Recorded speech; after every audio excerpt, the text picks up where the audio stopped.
We good? Yeah. Chapter 6. And so the days passed. Rose did not speak to Mr. Gray, though they did see each other when she accompanied her aunt to the opera on Thursday.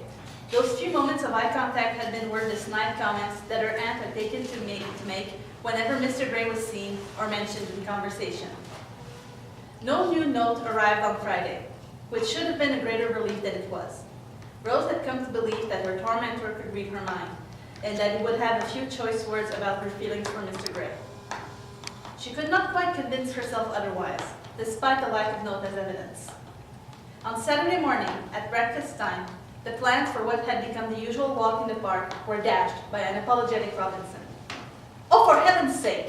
exclaimed Aunt Edwards, after Robinson gave her an extensive list of household affairs that required her attention. "Can you not take care of this yourself?" "I've managed what I can, madam, but I'm afraid these matters do require your attention." "This will take me all morning." "But if there is no other choice." "Rose, you will find some other way to busy yourself this morning. Try not to get in anyone's way. I could take you to the park if you still wish to go." Everyone turned to look at Uncle Edwards, who simply finished his breakfast, apparently unaware of the shock his words had caused. "You walk in the park?" Aunt Edwards laughed at the idea. "Of course I would not walk," replied Uncle Edwards, offended by the suggestion. "We would take the horse and carriage, go for a ride." "Oh, you are being ridiculous, my dear. You have not handled the carriage since we left for the city." "Exactly, and high time I got back to it. And it seems to me that, as you'll undoubtedly be busy this morning, the decision belongs to Rose." When both her aunt and uncle turned to her, Rose was reminded of the dinner conversation that preceded their departure for London these many nights ago. This time, however, the decision came much more swiftly. She had missed her uncle. His company, which had always been easier for her to bear, had been scarce since their arrival in town. Her aunt would be very busy this morning. Besides all that, it was a beautiful day, and it would be a shame to spend it cooped up inside. "I think a carriage ride in the park is a wonderful idea. I would love to." "Excellent. Then the matter is resolved. We'll leave in half an hour." As her aunt had no real objection to the scheme, thus ended the discussion. "Now that we are alone," said Uncle Edward as the horse and carriage made its way down the street into the park. "How are you, Rose?" "I'm well, Uncle." "I assume that by well, you mean your hand hasn't run you completely ragged yet." Her uncle sighed. "Rose, I wish you would stand up for yourself. The world will not end if you say no to her." "She would be upset with me, Uncle. You know how I dislike conflict of any kind." "Conflict is a part of life, my dear. You will never be able to please everyone you meet at all times. Tell me, honestly, do you enjoy life in the city so far? Shopping and walks in the park and dance lessons every morning? Calling on a different person for tea every afternoon, followed by dinners and evenings at the theaters and balls every night?" "It is somewhat tiring, I must admit." "We both know where this is leading, if your aunt has any say over this. You marry to the richest man you can sink your teeth into, so you can keep on this crazy merry-go-round social scene. Is that what you want?" "No," said Rose hesitantly. "But—" "I do not wish for the richest man, but for a good man, one who would care for me, one who perhaps would be agreeable to partake in a much less active role in society." Her uncle remained silent as they entered the park, and for a moment longer still. "Would I be wrong in guessing that you already met such a man?" he finally said. Rose quietly shook her head. "At least I hope I have." "That boy who paid a call on you last week. What was his name? Gray?" Rose nodded. Her uncle nodded as well, seemingly lost in thought. Rose could not explain what happened next. It felt like something out of a nightmare. The horse inexplicably took off at neck-breaking speed.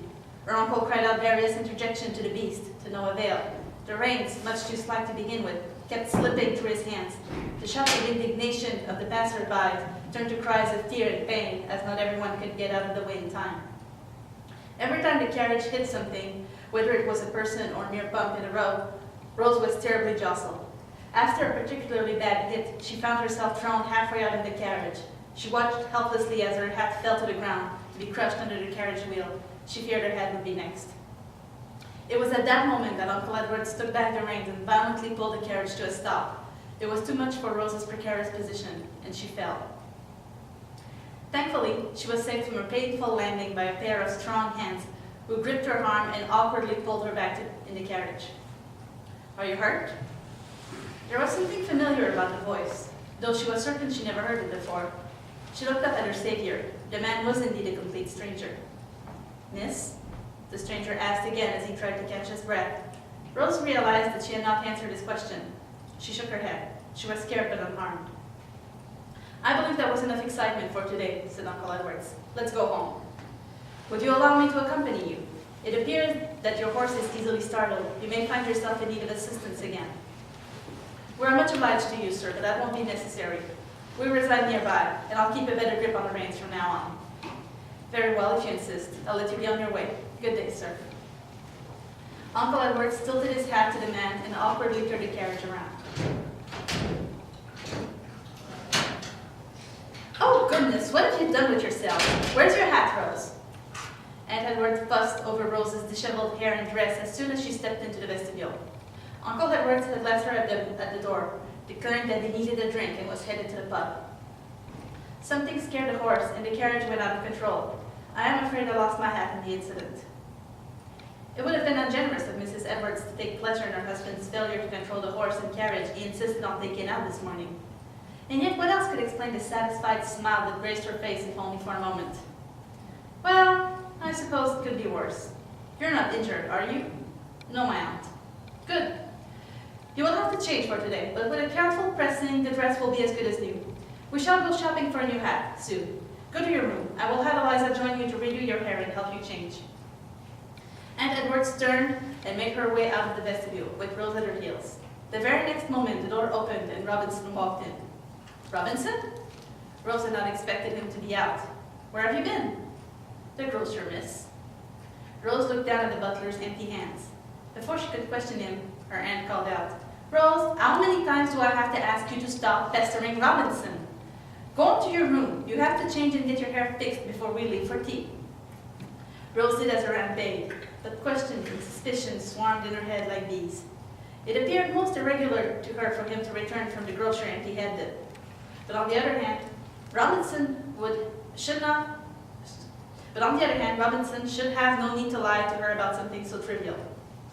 There might be a simple explanation. Perhaps he had not found what he was looking for. But Aunt Edwards had been present, and she was not one to let such an oversight go by without comment.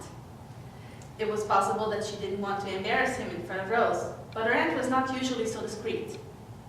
She continued to question and suspect and doubt herself and others all through the day.